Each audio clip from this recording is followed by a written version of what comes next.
At 72, I thought I knew all my husband's secrets after 45 years together, but I was wrong. After he passed, his will not only left me a secret ranch in Wyoming, but also revealed the bottomless greed of his two sons from a previous marriage. They thought they were fighting over a billion-dollar natural gas field, but the truth I was about to uncover was far darker and far more dangerous. I'm Martha Peterson, a retired science teacher from Ohio, and this is the story of how I, an old widow, had to fight not just for my husband's legacy, but to unearth a crime that had been buried for decades. So, pull up a chair and listen to my story. Death is never gentle, even when you've been preparing for it. Samuel, my husband of 45 years, passed away after a long and cruel battle with Huntington's disease. It's a genetic illness, you see, and it slowly eats away at a person's mind and body, turning the strongest of men into a shadow of their former selves. I was by his side every single day, watching the light in his eyes fade, watching his once sturdy body rebel against him. I thought I had known every pain, every secret that disease had laid bare. I was wrong. 2 weeks after the funeral, I was sitting in the office of Mr. Wallace, the old lawyer who had handled Samuel's family affairs since before I was even in the picture. The room smelled of old paper, leather, and sealed-up sorrows. A grandfather clock on the wall ticked steadily, as if it were counting down the final seconds of my old life. "Martha," Mr. Wallace began, his voice hesitant, his eyes avoiding mine. "I am so sorry for your loss. Samuel was a good man." I just nodded, a hollow gesture. Words felt so cheap right then. I just wanted to sign whatever needed signing, go back to our empty house, and try to remember how to breathe on my own. "There are a few matters in the will that need clarification," he continued, pushing a small old wooden box across the desk toward me.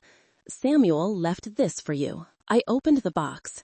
Inside was a heavy, rusted iron key attached to a leather tag with the words Aspen Ridge burned into it. Next to it was a sealed envelope with my name written in Samuel's familiar, shaky handwriting from his final days. "Aspen Ridge?" I asked, my voice hoarse. "I've never heard him mention that place." Mr. Wallace cleared his throat, shuffling through a thick file. It was Samuel's childhood ranch in Wyoming. He secretly bought it back 5 years ago. My blood ran cold. Wyoming, the one place Samuel had made me promise we would never go, that I would never ask about. A promise made on a rainy night many years ago, with a haunted urgency in his eyes that, out of love, I never questioned. "Secretly," I repeated, a chill running down my spine. Why was it a secret? "I'm not sure, Martha. Samuel was very private about it." Mr. Wallace paused, clearly choosing his words carefully. "But that's not the only issue. According to a recent geological survey, the Aspen Ridge Ranch sits on an incredibly large natural gas deposit. Its value is astronomical." I just stared at him, uncomprehending. Natural gas? Money? At my age, what did any of that matter? "And that," the lawyer said, his voice dropping, "is where it gets complicated. Samuel's sons, Ethan and Liam, are contesting the will." Of course they were. Ethan and Liam, the sons from Samuel's first marriage. Ethan, the ambitious and ruthless CEO of Vance Development, who always looked at me like a hawk eyeing its prey. And Liam, a lawyer, who was always his brother's cowardly but complicit shadow. They had never accepted me, always seeing me as the woman who had stolen their father. "They're suing," Mr. Wallace said, plainly, "on the grounds that Samuel, due to the effects of Huntington's, was not of sound mind when he decided to leave the entire ranch to you. They're accusing you of undue influence." A hot surge of anger rose in my chest, the first strong emotion I'd felt since Samuel died. Undue influence? Me? The woman who changed his diapers, who fed him every spoonful of soup, who held his hand through the violent seizures that racked his body, who had to listen to the nonsense that came from his dying brain? I was the one who manipulated him? "Mr. Wallace," I said, my voice trembling with fury, "are you aware that Huntington's is a genetic disease?" He nodded sadly. "I am, Martha. That's why Samuel set up a medical trust fund for them years ago. He was always worried for his sons, the sons who were now trampling on his memory." My hand shaking, I picked up the letter. My tears started to blur Samuel's handwriting. I opened it. It wasn't long, not the final words of love I had expected. It was a plea, a haunting command. "Martha, if you are reading this, then my nightmare is over, but yours might just be beginning. I am so sorry. Go to Aspen Ridge. I release you from your promise. Forgive my cowardice for never telling you the truth, and please protect the soul we buried there. Your Samuel." Protect the soul we buried there? The words echoed in my head. What soul? What secret was so big that a man had to take it to his grave? "Mrs. Peterson," Mr. Wallace said gently, pulling me from my thoughts, "my advice is that we negotiate. Ethan and Liam are determined. A legal battle would be expensive and exhausting." I looked down at the iron key in my palm. It felt cold and heavy. I looked at Samuel's letter. I thought about our 45 years together, about the man I loved, the man I thought I knew, who apparently had a whole secret life I'd never touched. When I left the office, the earlier anger had cooled into a cold, empty space. I drove home to our house, now just my house, and every familiar street corner felt like a fresh cut. I didn't go straight to the bedroom. Instead, I sat down in Samuel's old leather armchair, where he used to read the paper every morning. The cushion still held the shape of him. I closed my eyes, took a deep breath, and could almost smell the familiar scent of old newsprint and his shaving soap. Negotiate? Maybe Mr. Wallace was right. I was 72, tired and alone. A legal fight would drain what little energy I had left. Just hand it over, take a settlement, and live out my final days in peace. The thought was tempting. I was about to pick up the phone to call the lawyer, to tell him I agreed. But then my hand paused. My eyes fell on an old photo album I'd taken out a few days prior, still open on the small table next to the chair. It was a picture of Samuel in his early 30s, before I'd even met him. He was standing in front of a log house, probably at Aspen Ridge, with a brilliant smile and a spark of hope in his eyes, untouched by the ghosts of disease and family secrets. That smile, that man, was the person I had loved, the person I had fought alongside all these years. Ethan and Liam weren't just trying to steal a piece of land. They were trying to erase, to twist the memory of this man, to turn his legacy into a number in their bank account. They wanted to write the final chapter of his story with greed and lies. No, I wouldn't let them. I looked at the empty chair. Tears streamed down my face, but this time they weren't for my loss. They were for a new resolve, born from the ashes of that grief. I have to do this, I told myself, my hand gripping the arm of the chair. Not for revenge, but to protect his true legacy, to protect the man in that picture. "Mr. Wallace," I said into the phone, my voice surprisingly steady now, "please book me a flight to Wyoming." The lawyer was surprised by my decision, but he simply agreed. "Of course, ma'am." When I left the office, the anger had subsided, replaced by a cold determination. I didn't know what I would find in Wyoming, but I knew one thing for sure. I wasn't going to let Ethan and Liam write Samuel's final chapter. That chapter, however painful, belonged to me. The flight to Jackson, Wyoming was like traveling to another world. As the small plane descended, the green flatlands of my Ohio home were replaced by the jagged, magnificent peaks of the Teton Range, scars of time carved into the face of the earth. The air itself felt different when I stepped out of the airport. It was thinner, sharper, carrying the scent of pine and wildness. I rented a Jeep, which seemed like an odd choice for a 72-year-old woman, but my gut told me the road to Aspen Ridge wouldn't be a smooth paved one. The man at the rental counter looked at me with a bit of doubt when I gave him the address. Aspen Ridge, huh? He raised an eyebrow. That's out in the sticks, ma'am. Make sure you've got a full tank of gas. The drive took nearly 2 hours, leading me deeper and deeper into the land Samuel had tried to forget. Paved roads soon gave way to gravel and finally to a rugged dirt track that snaked through pine forests and vast meadows. All around me was a near-perfect silence, broken only by the wind howling through the canyons and the crunch of tires on stone. It was beautiful in a stark and lonely way. I started to understand why a man with so many secrets might be drawn to a place like this. Finally, I saw it. A large iron gate, rusted with age, with the words Aspen Ridge gracefully arched across the top. The key Samuel had left me fit perfectly. As I pushed the heavy gate open, it let out a long, groaning creak, like the sigh of someone who had been waiting for far too long. The driveway to the ranch was even rougher. The Jeep bounced and jolted as I crossed a rickety wooden bridge over a fast-moving creek. And then I saw the house. It wasn't some modern mansion, but a large 2-story log home, built from massive, time-darkened pine logs. It stood alone on a small hill, overlooking a wide valley with its back against a rocky mountainside.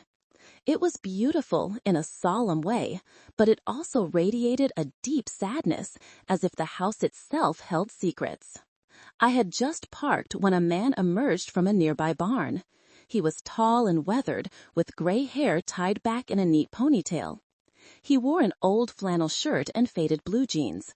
His face was stern, and his eyes held no welcome. "Can I help you?" he asked, his voice low and gruff. "I'm Martha Peterson," I said, getting out of the car. I was Samuel's wife. The man didn't look surprised.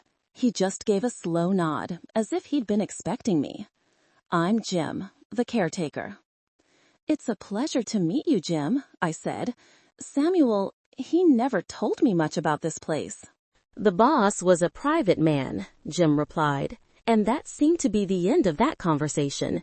He took my suitcase before I could protest and headed for the house. "Your room's upstairs, faces the valley." I followed him inside. The interior of the house was simple but beautifully crafted. Everything was wood and stone. A massive stone fireplace took up most of one wall in the living room. The furniture was old but well kept. The air smelled of pine wood, leather, and cold smoke.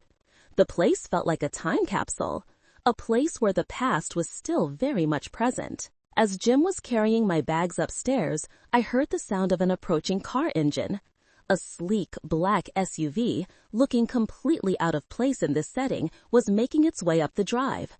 It pulled up right behind my Jeep. Jim appeared at the top of the stairs, his face grim. "They're here," he said, with no need to explain who they were. 2 men got out of the car. Ethan, looking every bit the part in an expensive suit, his hair perfectly coiffed and that smug smile plastered on his face. He strode toward the house as if he already owned it.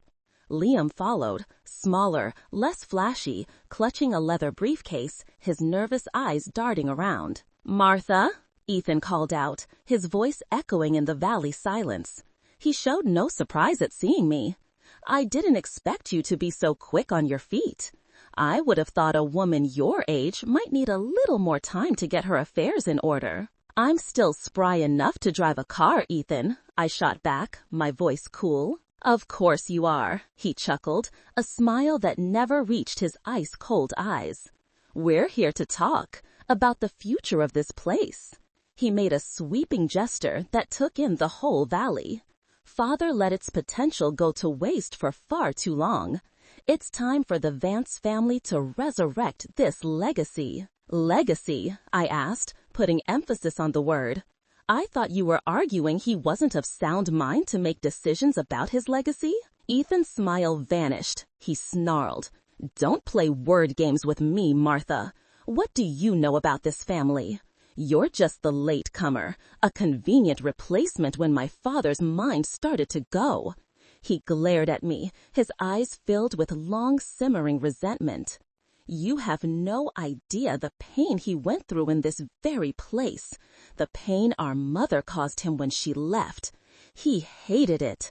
Turning it into a money-making machine is the best way to erase that weak past, to reclaim what should have been ours from the start. Ethan growled. You know exactly what we want. We have big plans for Aspen Ridge. Out of respect for him, I've put together a plan that will benefit everyone. He glanced up at Jim, who was still standing like a statue on the stairs with undisguised contempt. And we're not going to let the sentimental feelings of an old woman and the misplaced loyalty of a hired hand get in the way. The battle had begun right here on the doorstep of Samuel's secret house. I stood there, a 72-year-old widow, facing two greedy wolves on a strange piece of land filled with ghosts I hadn't even met yet. I clutched the key in my coat pocket. I didn't know what soul Samuel wanted me to protect, but I knew I would never, ever hand it over to them. Ethan stood there, right on the pine porch where his own father had probably run as a boy, and his presence was like an ink stain on a beautiful landscape. He brought the air of stuffy boardrooms and cold calculations with him, and he spread it everywhere like a plague. Let's talk inside, he said, not as a request, but as a command. He brushed past me as if I were invisible and walked right into the living room, with Liam, his loyal shadow, trailing behind. I took a deep breath of the cold Wyoming air, letting it fill my lungs, and followed them in. Jim remained at the top of the stairs, a silent observer. His presence, though unspoken, was a strange source of strength for me. All right, Martha, Ethan began, as soon as I sat in the old leather armchair across from him. He placed his shiny briefcase on the rustic oak coffee table, a jarring contrast. We'll be blunt. Dad left behind a mess, but fortunately for us, he happened to stumble onto a gold mine, or rather, a gas mine. He opened the briefcase, pulling out a thick binder with the Vance Development logo embossed on the cover. This is our preliminary plan, he said, sliding it toward me. We're partnering with one of the biggest energy corporations in the country. They'll handle the drilling and extraction. We just sit back and collect the checks. He leaned back, smiling that self-satisfied smile. A massive, passive income stream, enough to set us all up comfortably for the rest of our lives. I didn't touch the binder. And what's my role in this plan of yours? It's simple, Liam spoke up, his voice softer than his brother's, but just as condescending.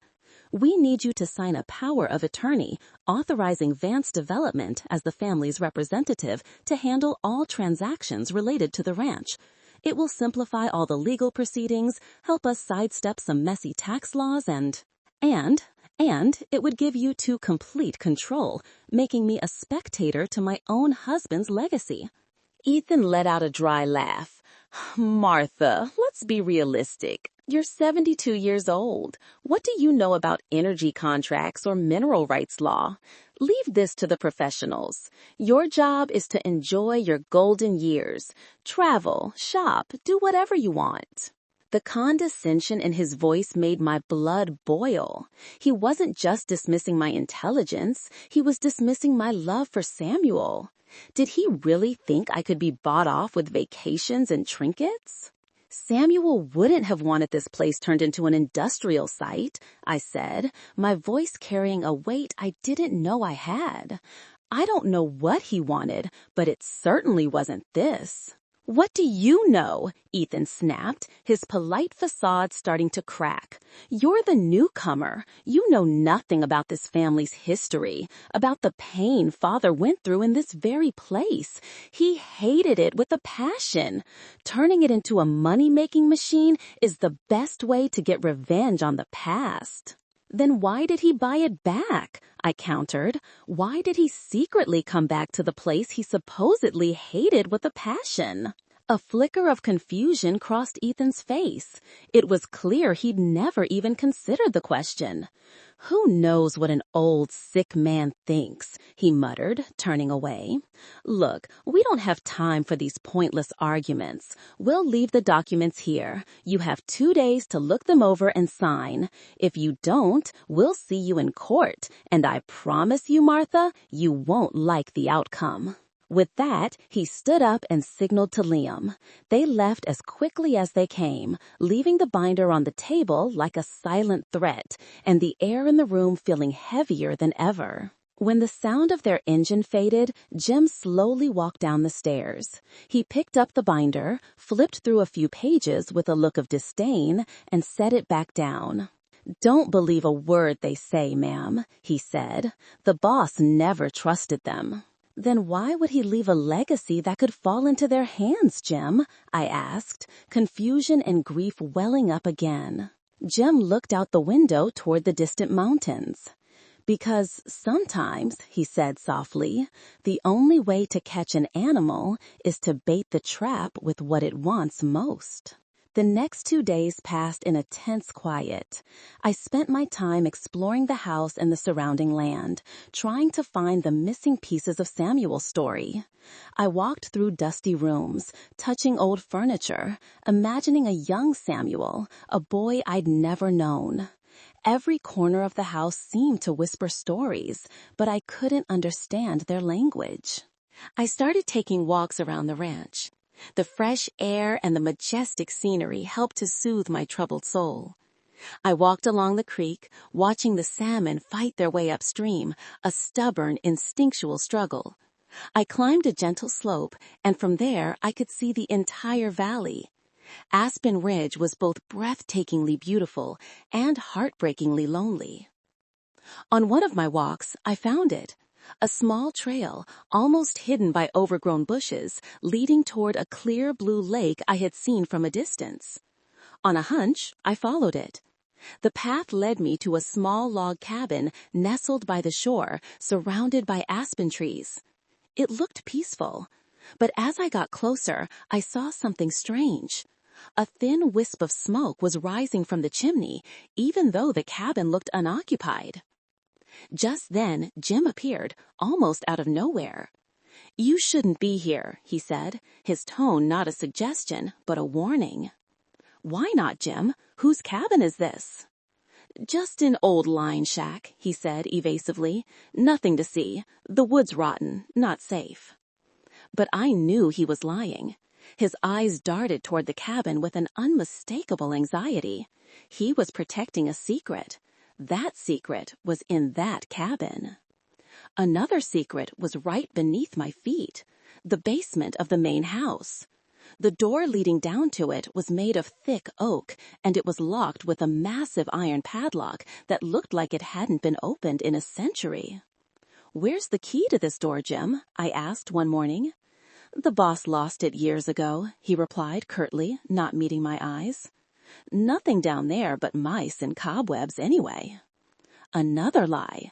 Samuel was a meticulous man. He never lost anything important.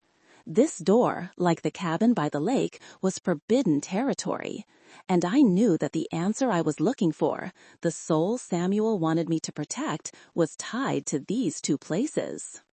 Exactly 2 days later, Ethan and Liam returned. This time, they weren't alone.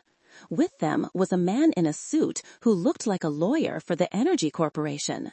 He carried another sack of papers, even more intimidating than the last. "Time's up, Martha," Ethan said, without any greeting. "Have you made your decision?" "I still see no reason to believe your plan is what's best for Samuel's legacy," I answered, trying to keep my voice steady. The strange lawyer spoke up. "Mrs. Peterson, we understand your hesitation. However, according to a clause in the original land purchase agreement, upon the discovery of commercially viable mineral resources, the owner is obligated to either exploit them or allow for their exploitation within a reasonable time frame. Failure to do so allows interested parties, including other family members with a vested interest, to petition the court for enforcement." It was a lie, beautifully wrapped in legal jargon, a way to intimidate me, to make me feel small, ignorant, and helpless. "I'll need time for my lawyer to review these documents," I said. Ethan burst out laughing. "Your lawyer? Old man Wallace back in Ohio? What does he know about Wyoming land law? Come on, Martha, don't be ridiculous. Sign the paper and this can all be over, nice and easy." He pushed a pen and a single page toward me. My hand trembled, not from fear, but from rage. I looked at his smug face, then at Liam, who was avoiding my gaze. I looked out the window, where Jim was standing by the barn, silently splitting firewood, but I knew he was listening. "No," I said, my voice clear and firm. "I will not sign." A silence fell over the room. The look on Ethan's face went from smug to furious. "You're making a big mistake, old woman," he hissed. "A very big mistake." They left again, but this time their threat was more palpable than ever. I knew I didn't have much time. I had to find the truth before they used the courts to take everything. That night, I couldn't sleep. I sat by my bedroom window, looking out at the valley shrouded in darkness, only the silver moonlight touching the mountain peaks. I felt so alone, so lost. I wished Samuel were here to tell me what to do. But he was gone, leaving me only with riddles and a fight I never chose. And then the storm hit. It came out of nowhere, as if the Wyoming sky itself were angry. Black clouds rolled in, swallowing the sun, turning a clear afternoon into a gloomy twilight. The wind began to howl through the canyons, and the first raindrops, big and heavy, began to fall. Jim had gone into town for supplies. "Just an hour, ma'am," he'd said before he left. "I'll be back before dark." But the storm was faster than he was. Within half an hour, the rain was coming down in sheets. Lightning split the sky, followed by deafening claps of thunder that shook the log house to its foundation. The power went out with a flicker, and I was plunged into darkness, with only the flashes of lightning and the small fire I'd started in the hearth for light. I tried to call Jim, but there was no cell service. I was completely cut off. A knot of fear tightened in my stomach. I was afraid of the dark, of the storm, of being so utterly alone. But then another feeling, something stronger, pushed it all away. Resolve. This was my chance. No Jim, no Ethan or Liam, just me and the secrets of this house. With a flashlight in my hand, I went straight to the basement door. The giant iron lock looked menacing in the flickering light, but I wasn't afraid anymore. I went to the barn and found a crowbar. With all the strength a 72-year-old woman could muster, fueled by grief and anger, I pried the lock open. The sound of metal snapping was sharp and final. I pulled the heavy door open. A wave of musty, cold air, the smell of earth and neglect, hit my face. This was not a well-tended space. I aimed my flashlight down the creaky wooden stairs, cobwebs hanging everywhere, and slowly descended. The basement wasn't what Jim had described, but it wasn't a neat laboratory either. It was the chaotic workshop of a mind racing against time and disease. A thick layer of dust covered every surface. Piles of documents were stacked on tables, some of the binders damp and moldy at the corners. Glass jars of soil and water samples were labeled in Samuel's shaky script, some of the ink already blurred. What caught my eye was the far wall. It wasn't a single map, but a collage of geological surveys and topographical charts pinned one on top of the other. At the very top was a hand-drawn map of the Aspen Ridge Valley, covered in notes and colored lines drawn with different pens, some faded, some new. It looked like the work of an obsessed man. Using my retired science teacher's brain, I began my work as an archaeologist. I had to carefully peel back the layers of paper, cross-reference symbols, and reorder the analysis reports by date. It took me nearly 2 hours, but a story began to emerge. Samuel wasn't looking for natural gas. He was tracking something toxic. There were red, scribbled notations that formed a long trail like a poisoned vein. It originated from a parcel of land marked Old Mill VD, Vance Development. The red trail spread out, running underground, and was heading straight for the main aquifer that supplied the entire valley. My heart pounded in my chest. I flipped through his notebooks. Complex chemical formulas, measurements I only partially understood.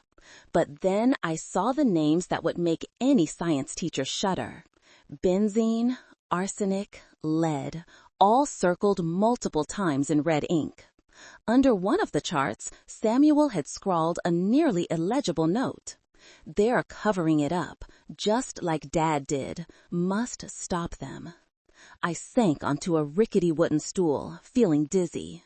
Samuel had discovered an environmental disaster. His own son's company had caused a chemical leak and was trying to cover it up. The natural gas plan wasn't about money, it was a smokescreen, an excuse to seize control of the land, lock it down, and bury their crime, along with barrels of toxic waste, under thousands of feet of rock. Samuel wasn't protecting a financial legacy, he was trying to stop a catastrophe, to save hundreds of lives. Just then, I heard a tremendous crash from outside, followed by the sound of splintering wood. The whole house shook. A large tree must have been hit by lightning. My first thought was of Jim. He was out there somewhere in this storm. The road to the ranch was probably blocked. He could be hurt. I had to get help, but the phone was dead. There was no one. Unless the cabin by the lake, the one with smoke coming from the chimney. Someone had to be there. Despite Jim's warning, despite the mystery, I had no other choice. I threw on a raincoat, grabbed the flashlight, and ran out into the night and the storm. The rain lashed at my face, icy cold. The wind was so strong I had to brace myself against it. The path had turned into a muddy, rushing stream. The beam of my flashlight was just a weak spot of light in the overwhelming darkness. I slipped and fell several times, but I pulled myself up and kept going. The image of Samuel, the truth in the basement, and my worry for Jim drove me forward. Finally, through the thick curtain of rain, I saw it, a warm yellow light glowing from the window of the log cabin. I practically crawled up the steps and pounded on the door. "Please, is anyone there? Help!" After a moment, the door creaked open. A small, frail woman stood in the doorway, holding an oil lamp. She had wild, white hair and a face deeply etched with the lines of time and sorrow. She wore a faded old sweater. "I'm so sorry to bother you," I gasped. "I'm Martha Peterson, from the big house. My caretaker, Jim, he's stuck out there." The woman said nothing. She just stared at me with pale blue eyes, eyes that looked like they had seen too much. Those eyes, they were strangely familiar. "You can come in," she said, her voice thin and raspy, as if it hadn't been used in a long time. She stepped back to let me inside. It was warm and dry. A small fire was crackling in the hearth. The room was simply furnished but clean. There were books everywhere. But what I noticed was the medical equipment set up neatly in one corner. An oxygen tank, a folded-up wheelchair, and various medications lined up on a shelf. "Thank you," I said, shrugging off my soaked raincoat. "I just need to wait out the storm."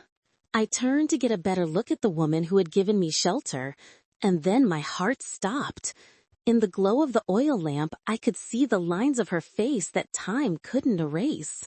I had seen this face before, in Samuel's old wedding photos, the ones he kept hidden in a box under our bed. "You're," I stammered, the name catching in my throat. The woman gave a slow, sad nod, a single tear tracing a path down her wrinkled cheek.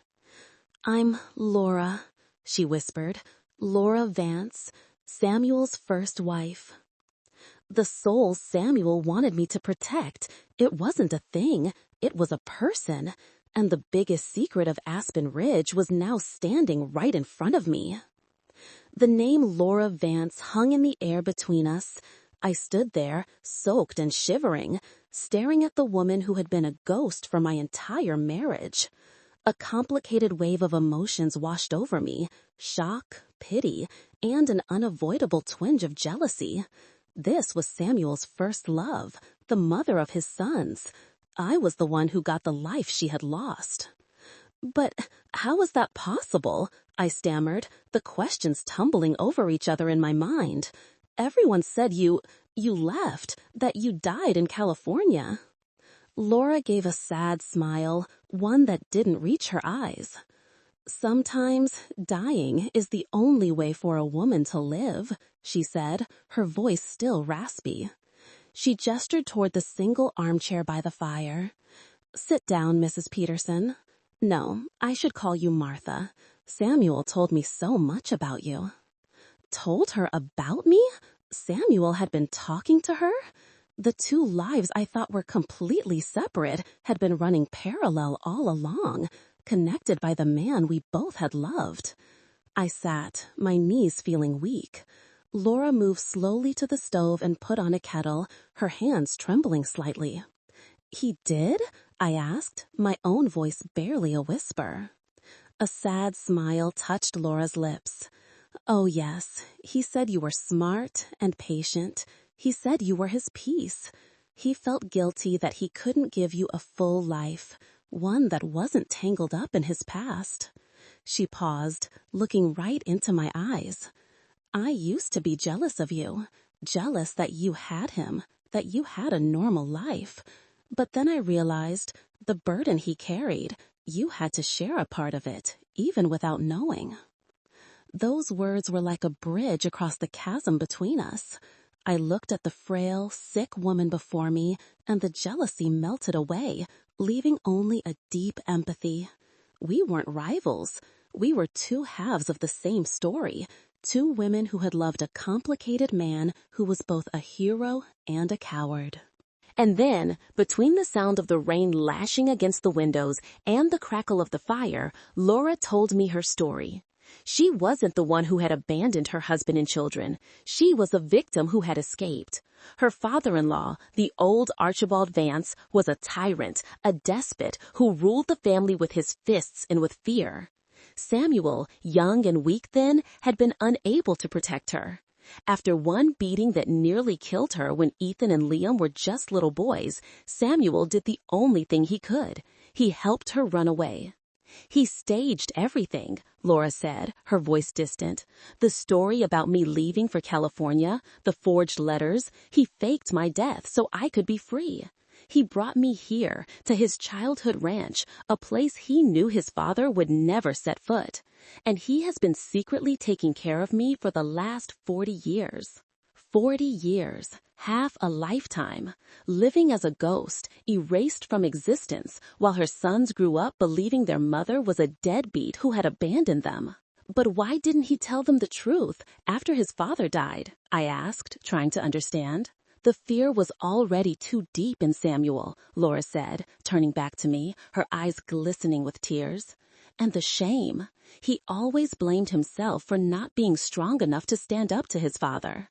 After the old man died, Ethan just became a perfect copy of his grandfather. Samuel was afraid. He was afraid of what Ethan would do to me if he knew I was alive. He was afraid of his son's judgment, afraid they would never forgive his cowardice. So he kept on lying. That lie had become his prison, a prison that held him, that held Laura, and that had poisoned the souls of Ethan and Liam, turning them into callous men who understood only power and money, just like the grandfather they idolized." As Laura was speaking, the storm outside began to die down. We heard the growl of an engine in the distance. Jim was back. A few minutes later, he walked into the cabin, soaked to the bone. He wasn't surprised to see me there. He just looked at Laura with deep concern. "She told you then?" he asked me. I nodded. He let out a long sigh. "It's probably what the boss would have wanted." Jim told us a large tree had fallen across the main road, but he'd found a back way through the woods. He was safe. But our safety now felt more fragile than ever. "What do we do?" Jim asked, looking from me to Laura. "Ethan and Liam won't stop. They want this land." They don't just want the land, I said, my voice hardening. They want to bury their crimes. And then I told them what I had discovered in the basement, about the chemical plume, about Vance Development's cover-up. Laura's face went pale as I spoke. Archibald, she whispered. My father-in-law, he used to do things like that. There were always accidents, spills that got buried. It seems Ethan learned all his grandfather's dirtiest tricks. Samuel knew, I said. That's why he bought the ranch back. He wasn't just protecting you, Laura. He was trying to stop a disaster and hold his sons accountable. Suddenly, it all clicked into place. The whole picture emerged, darker and more complex than I could have imagined. Samuel hadn't been torn apart by one secret, but by two. One was the personal secret of the wife he had hidden. The other was the criminal secret of the sons he had to expose. He had been too tired, too sick to fight the battle himself, so he left it for me. He had trusted that I, a retired science teacher, the wife he had kept in the dark, would have the strength and the mind to do what he couldn't. It was a tremendous burden, but it was also a gift of absolute trust. The next morning, the sky was an impossible blue, as if the storm had been nothing but a dream. But the truth it had unearthed was real. The three of us, me, Laura, and Jim, sat around the small kitchen table in the cabin, three strangers bound by the secrets of a dead man. We had a plan. But Ethan and Liam didn't give us time. The very next day, as Jim was outside in the barn checking the generator, the roar of engines echoed from the main road. Not one, but three black SUVs, followed by a pickup truck carrying what looked like survey equipment. They stopped right outside the rusted Aspen Ridge gate. Ethan got out of the lead vehicle like a general surveying a battlefield. He didn't even glance toward the house. He gave a signal, and two burly men got out of the pickup carrying heavy-duty bolt cutters and a thick chain. Jim ran out of the barn, a wrench still in his hand. "Get off this land! This is private property!" he roared. Ethan turned, a cold smile on his face. "This property is in dispute, old man, and we're just exercising our right to survey the land that will soon be ours." He jerked his chin toward the gate. "Open it." "Never," Jim said, planting himself in front of the gate, his tall frame a solid obstacle. Ethan's smile vanished. "Fine, have it your way." He motioned to his men. "Tear it down." The two men didn't hesitate. One snapped the padlock I had opened with Samuel's key. The other wrapped the chain around the two iron gates. The clash of metal was jarring. He hooked the other end of the chain to the pickup's rear bumper. "Ethan, stop!" I yelled from the porch, but my voice was lost in the roar of the engine. The pickup truck roared, its tires spitting gravel. The chain went taut. There was a sharp twang as the metal was stretched to its limit. The iron gate, which had stood for decades, buckled under the strain. "Stop!" Jim yelled, trying to rush forward, but one of Ethan's goons blocked his path. Then, with a final sickening shriek of tearing metal and the groaning of hinges being ripped from their stone pillars, the entire Aspen Ridge gate was dragged crashing to the ground. It lay there, twisted and mangled, a desecrated symbol. Ethan stepped over the wreckage as if it were a puddle. He looked straight at me, his triumphant smile back in place. "Now this is my entrance," he said, loud enough for me to hear. "I've given you too much time, old woman. Don't make me use stronger methods. You know what I'm capable of. Think it over. I'm giving you 2 more days. If I don't get the answer I want, it won't just be the gate next time. I'll have this whole house leveled." With that, he turned, got in his car, and the convoy drove off, leaving behind a cloud of dust, a destroyed gate, and a menacing silence. I looked at Jim, who was standing in the wreckage, his shoulders slumped in helpless anger. Liam's threat over the phone had been child's play. This was real. Ethan wouldn't stop. He wouldn't play by the rules. He had brought the war to my doorstep and torn it down to get inside. Our plan of patience and waiting was in tatters. It was no longer time to be on the defensive. It was time to set a trap. 2 days later, I called Ethan and told him I was ready for a serious discussion. I requested one final meeting at the ranch with his lawyers and all the investors he'd roped in. I wanted full transparency, I said. Ethan, in his arrogance, agreed immediately. He thought I was finally folding. He had no idea the chessboard had been rearranged. That day, the great living room of the Aspen Ridge Ranch felt like a courtroom.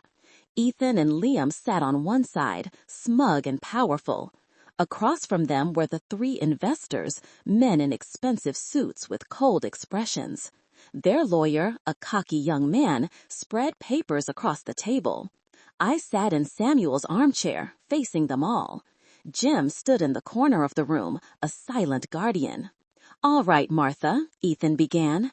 "We're glad you finally come to a sensible decision. Let's sign the papers and start making some money." "Just a moment," I said, my voice clear and steady in the quiet room. "Before we talk about making money, I'd like us to talk about cleaning something up." I stood, walked to the flat-screen TV Samuel had installed, and plugged in a USB drive. I believe our investors here will be very interested in the true potential of this land. On the screen, the map from Samuel's basement appeared, the red lines looking like poisoned veins spreading across the valley. "As you can see," I began, my voice calm but firm, echoing through the living room as I pointed to the screen. "This isn't a natural gas deposit. This is an environmental disaster in the making. A chemical plume containing concentrations of benzene and arsenic hundreds of times the legal limit is slowly migrating toward the valley's main aquifer.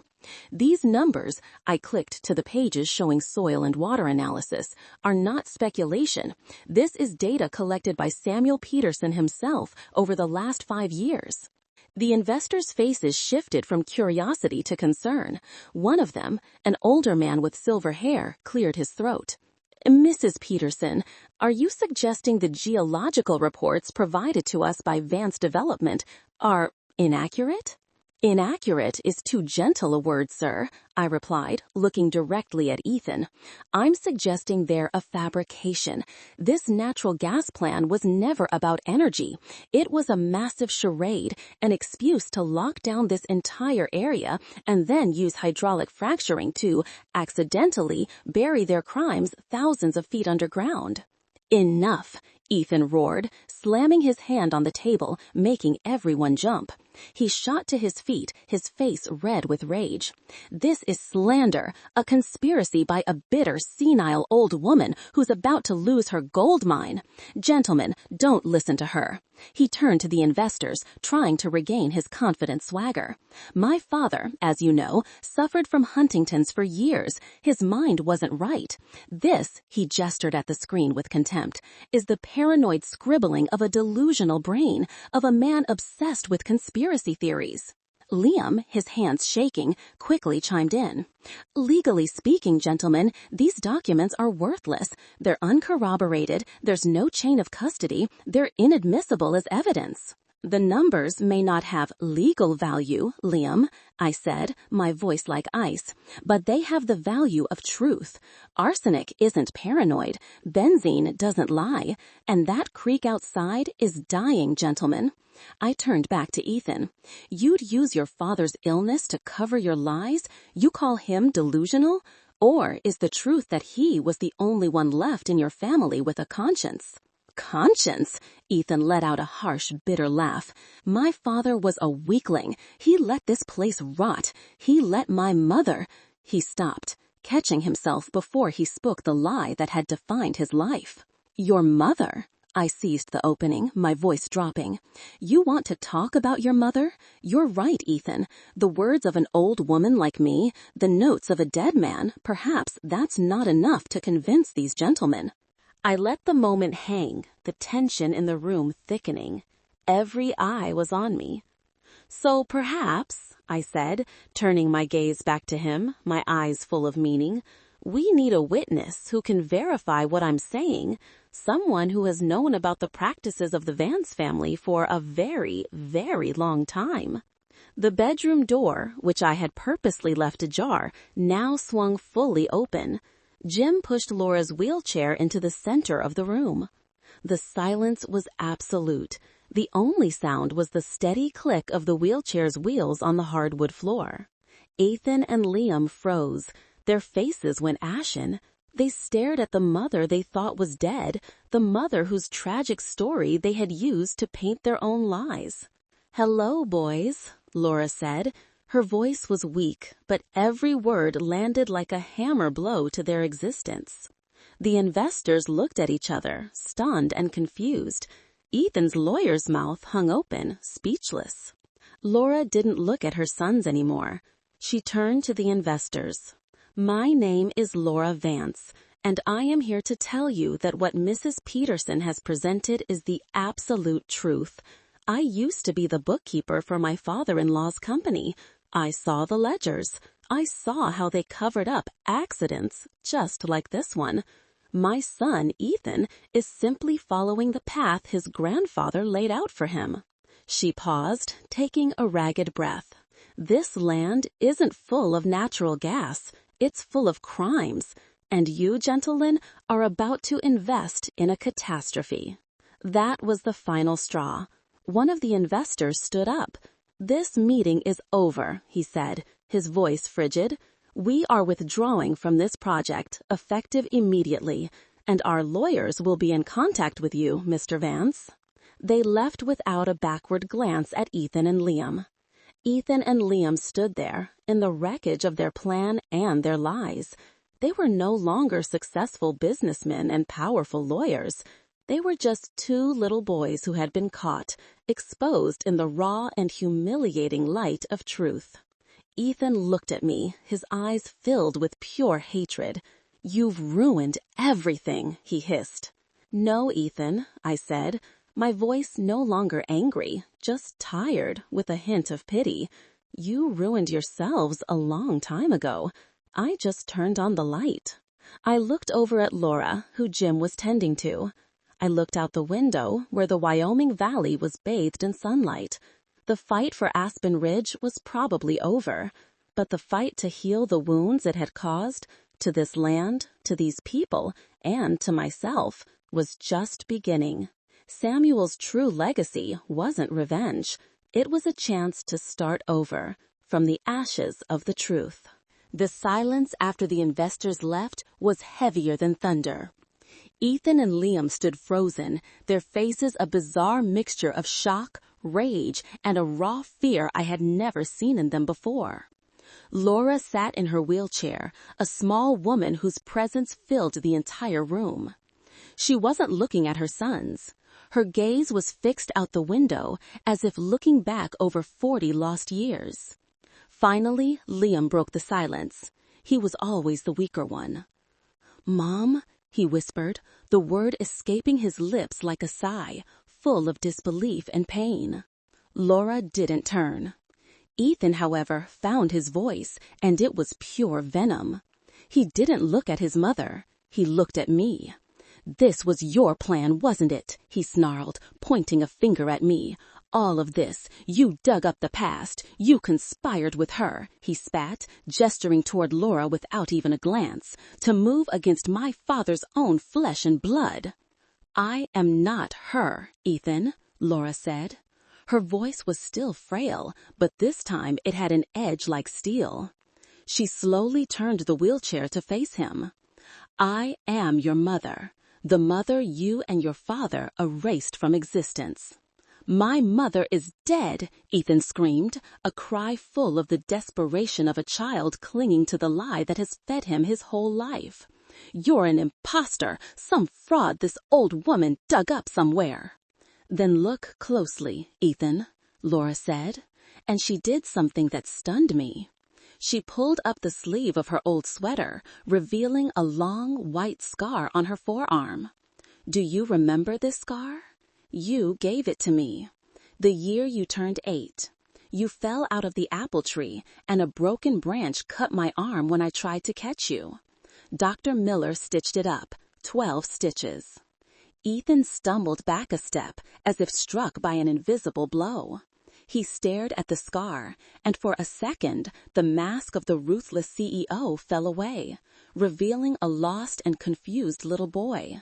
Liam was openly sobbing, choked, pathetic sounds. "Why?" Liam asked, his voice trembling. "Why did Dad never tell us?" "Because your father was a coward," answered, without a trace of resentment, just plain, unvarnished truth. "And because your grandfather was a monster. Your father took the easy way out. He ran, and he left you behind with that monster. The truth, once released, is a devastating force. It shattered the foundations on which Ethan and Liam had built their entire lives. They weren't the heirs of a proud dynasty. They were the products of abuse, lies, and cowardice." "So what now?" Ethan asked, all the swagger gone from his voice, replaced by pure bitterness. "What are you going to do? Send us to prison? Take everything?" "I don't want anything from you," I said, and it was the truth. "I just want you to leave this land in peace, to leave Samuel's soul in peace." "His soul?" Ethan scoffed. "He didn't have a soul. He was dead long before the disease ever killed him." "Ethan!" Liam cried out, horrified at his brother's blasphemy. "That's enough," Jim said, his deep, authoritative voice booming for the first time in the confrontation. He stepped forward from the corner. "You two should leave." Ethan whirled on Jim, hatred blazing in his eyes. "Who are you to give me orders? You're just the help." Jim didn't even flinch. "I'm the one who promised the boss I'd watch over this place," he said. "And I'm the one who saw you two sneaking around when he was away, taking measurements and making plans. I've known what you were up to for a long time, and I've recorded everything." He patted an old phone in his shirt pocket, "including this conversation today. I think the Environmental Protection Agency would be very interested to hear it." That was the finishing blow. The threat of legal exposure was even more terrifying than family exposure. The color drained from Ethan's face. He looked from Jim to me, then to Laura. I didn't see remorse in his eyes. I just saw defeat. "This isn't over," he muttered. He grabbed Liam, who was still in a daze, and pulled his brother out the door. We heard their SUV roar to life and tear down the gravel road, leaving behind a cloud of dust and a heavy silence. In the days that followed, a strange peace settled over Aspen Ridge. There were no more threatening calls, no more surprise visits. The outside world seemed to have forgotten we existed. But inside the log house, a different kind of storm was quietly brewing. Laura barely spoke. She spent her days in her wheelchair by the window, looking out at the lake, lost in memories only she knew. Re-emerging into the world seemed to have drained all her strength. I tried to talk to her, to bring her meals, but she would only respond with small nods and whispered thank yous. I realized that healing a 40-year-old wound wasn't going to happen overnight. Jim was busier. He sent the evidence he'd collected to Mr. Wallace, my lawyer. An official EPA investigation was launched into Vance Development. The company's bank accounts were frozen. The local press began to sniff around the story. The empire Ethan had built was collapsing like a house of cards. I spent my time in Samuel's basement. It wasn't a frightening place anymore. It was a sanctuary. I read through his notes, trying to understand the man he was in his final years. I saw his torment, the meticulousness of a scientist, and the desperation of a father confronting the sins of his own sons. He wasn't a saint. He had made terrible mistakes, but he had tried to atone in the only way he knew how. A week after the confrontation, I got a call from Mr. Wallace. "Martha," he said, a touch of excitement in his voice, "we've won. Ethan and Liam have withdrawn their lawsuit. They have nothing left to fight with. The ranch is entirely yours." I felt a sense of relief, but no joy in the victory. And Vance Development? It's sinking. The EPA found enough evidence to press criminal charges. Ethan and Liam are likely facing significant prison time. He paused for a moment. But there's something else, Martha. Something rather complicated. What is it, Mr. Wallace? Liam's attorney contacted me. It seems Liam is showing the first symptoms of Huntington's disease. I sank into a chair. The genetic nightmare. The demon that had stolen Samuel was now coming back for his son. It's progressing quickly, Mr. Wallace continued, faster than it did with Samuel. The stress, probably. Because he's a defendant in a criminal case, he's not eligible for any of the government's experimental treatment programs. His only hope is to get into a specialized long-term care facility, a place that can manage his symptoms and give him some dignity at the end. And, I asked, though a cold premonition was already creeping in. The irony, Martha, Mr. Wallace said, is that the best facility, practically the only one in the region capable of handling advanced Huntington's cases, just opened 3 months ago in Jackson. He paused, letting the weight of the information sink in.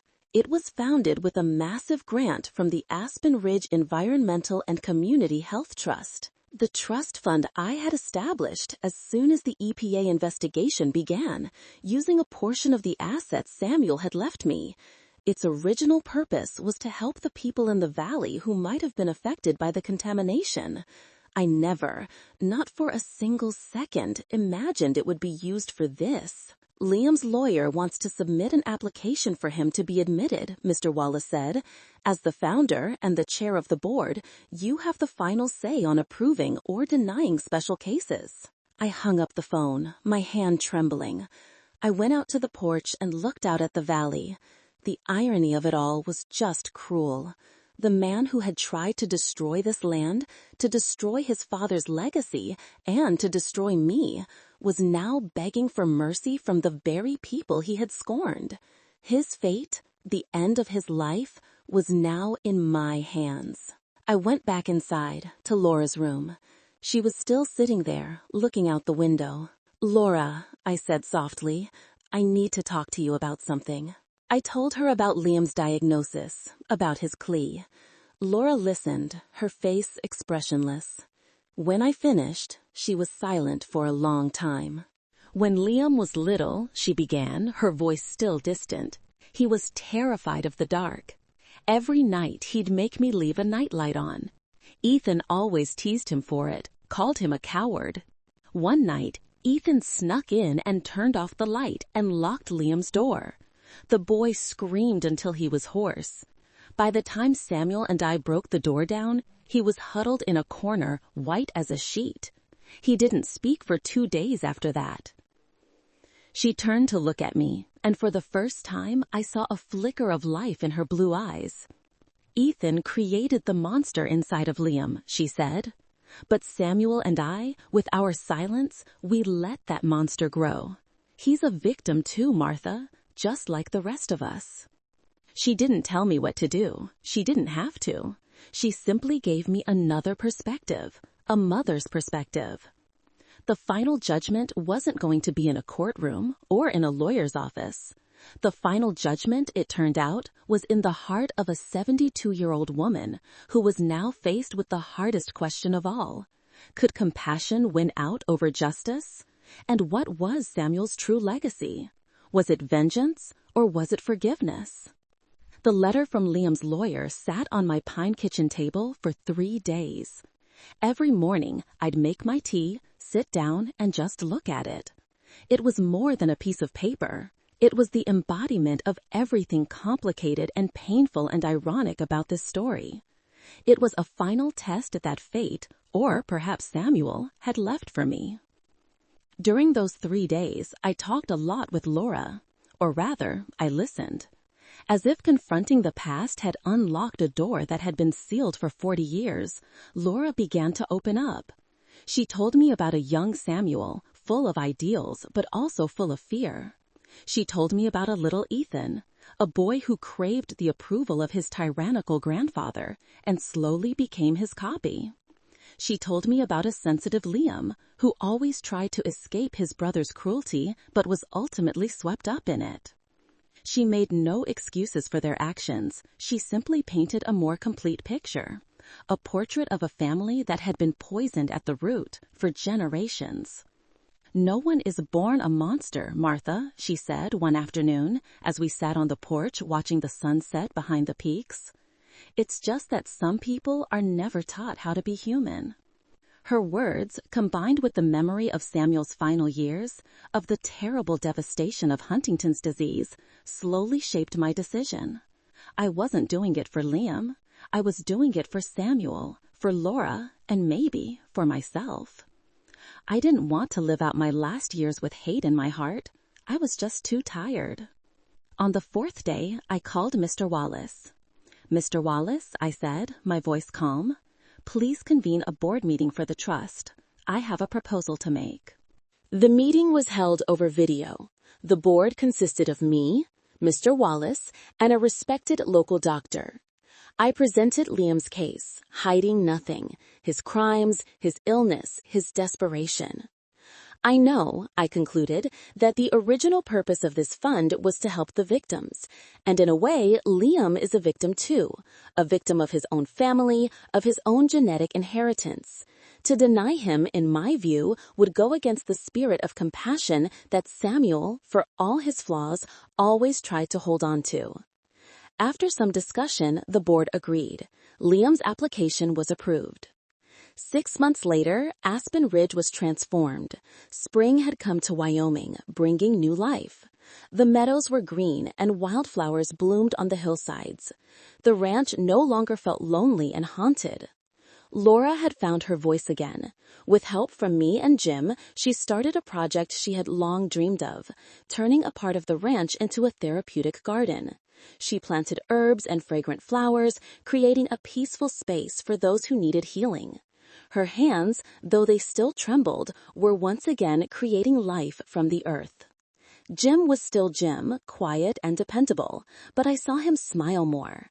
He taught me how to identify the birds in the valley, how to read the tracks of deer and elk. He was no longer the keeper of secrets. He was the guardian of this land's life. The environmental cleanup, funded entirely by the liquidated assets of the bankrupt Vance development, had begun. It would be a long and expensive process. Their criminal legacy was now being used to atone for their sins. Ethan was sentenced to 5 years in prison for fraud and environmental endangerment. I never heard from him again. He vanished from our lives like a bad dream that fades at dawn. And Liam, he was moved to the care facility in Jackson. I visited him once, not out of any sense of duty, but out of human curiosity. He sat in a wheelchair in a bright room overlooking the mountains.